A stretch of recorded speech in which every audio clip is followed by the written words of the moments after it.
Hello à tous, ravi de vous retrouver pour la Gazette de la Mobilité, votre JT hebdomadaire retraçant les news de la semaine concernant la mobilité, le travel et la tech. Au sommaire du jour, Renault lance sa grande Renaulution, le futur selon General Motors, l'actualité de la semaine en bref, et enfin le retour de la start-up de la semaine.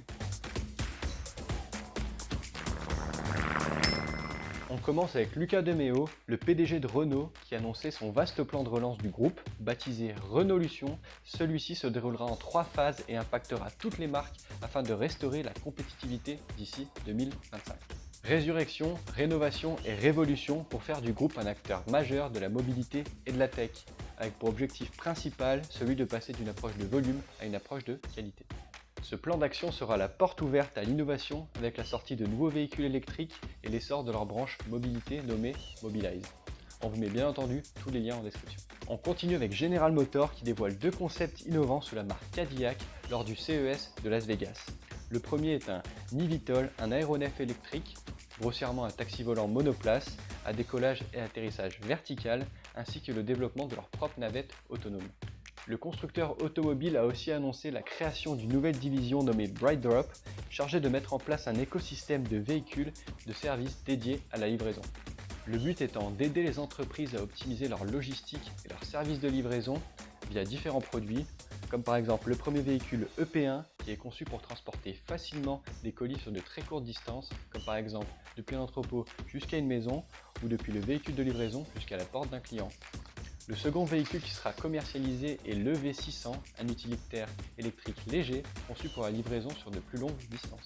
Sans transition, on continue avec notre rubrique En bref, le principe vous le connaissez, 30 secondes pour un maximum d'infos sur les thématiques de la mobilité, du travel et de la tech.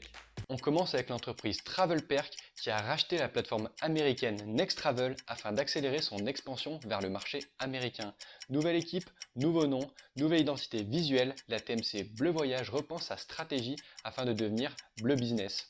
Betterway a annoncé une levée de fonds de 1,5 million d'euros afin de faciliter aux entreprises la gestion des dépenses de leurs salariés en matière de mobilité. Enfin, l'institut de recherche coréen Corail a annoncé que son projet train Hyperloop avait atteint une vitesse de 1000 km/h durant un test. Cela nous emmène donc sur notre question de la semaine. Au sein de ce JT, on a déjà parlé de nombreux projets Hyperloop, mais vous, seriez-vous prêt à vous laisser transporter par ce type de véhicule roulant à plus de 1000 km/h? Si oui, placez un train en commentaire, sinon faites-nous part de vos craintes. Vous l'attendiez, c'est enfin le retour de la start-up de la semaine et bien entendu le retour de Romain. Bonjour à tous. Cette semaine, nous avons décidé de parler de Skipper, une start-up belge qui surfe sur le MaaS grâce à sa solution de mobilité SaaS pour les professionnels.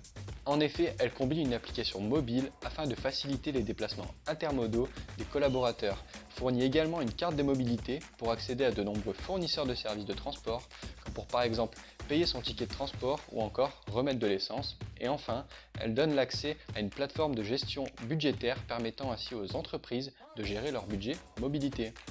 Elle a par ailleurs été élue parmi les 550 startups qui façonnent l'avenir de la mobilité en Europe. On vous met bien entendu tous les liens de leur site web en description.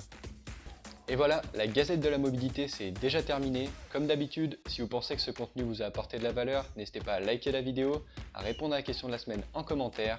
Pour les startups de la mobilité, n'hésitez pas à me contacter sur mon LinkedIn. En attendant, toute l'équipe Ship & Co vous souhaite un excellent week-end et moi je vous dis à vendredi prochain pour la dernière édition de janvier. Ciao.